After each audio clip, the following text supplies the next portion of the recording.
रात की गहरी खामोशी में एक साजिश आकार ले रही थी, एक खौफनाक कत्ल जिसका गवाह कोई नहीं था। लेकिन कत्ल के बाद जो तस्वीरें सामने आई उन्होंने सबको दहला कर रख दिया। मेरठ की जेल की सलाखों के पीछे दो प्रेमी अपने अंजाम के इंतजार में हैं, साहिल और मुस्कान। एक ऐसे प्रेम की कहानी जिसने प्यार को पाप बना दिया और पाप को गुनाह। सौरभ, एक पति जिसने कभी सपने में भी नहीं सोचा होगा कि उसकी जिंदगी उसी की पत्नी के हाथों खत्म हो जाएगी। लेकिन सवाल सिर्फ मौत का नहीं है, कत्ल के बाद की वो मस्ती, वो नशा, वो लापरवाही। जिन तस्वीरों ने इस कहानी को और भी ज्यादा डरावना बना दिया। मेरठ पुलिस अब भी उन सुरागों को खंगाल रही है जो इस खौफनाक खेल के पीछे के हर राज को खोल सके। कत्ल की जगह सील कर दी गई, हर कोने की फॉरेंसिक जांच जारी है। पर क्या सबूत ये साबित कर पाएंगे कि साहिल और मुस्कान का असली मकसद क्या था?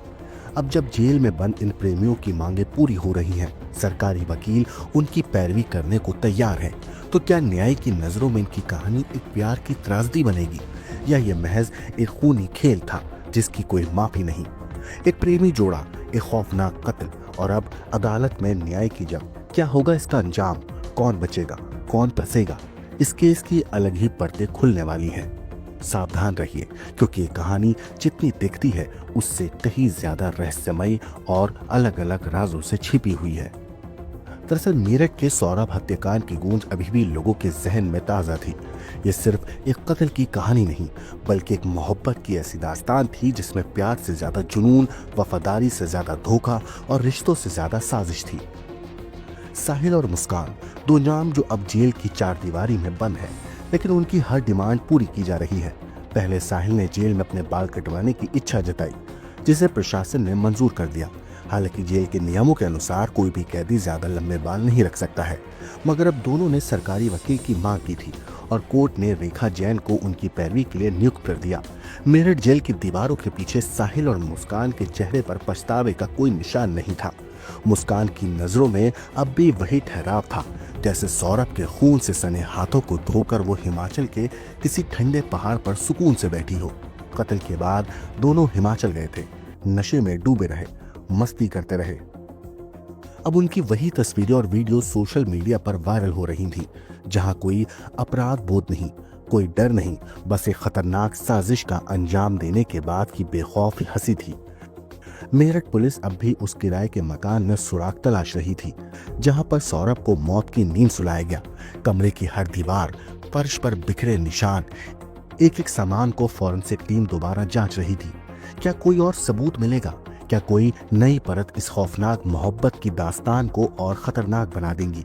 एक तरफ साहिल और मुस्कान की जेल की जिंदगी है, जहां वो अब भी अपने हर बात मनवा रहे थे, और दूसरी तरफ सौरभ की खामोश मौत, जहां कोई सवाल नहीं, कोई जवाब नहीं, बस एक अधूरी जिंदगी की कहानी थी।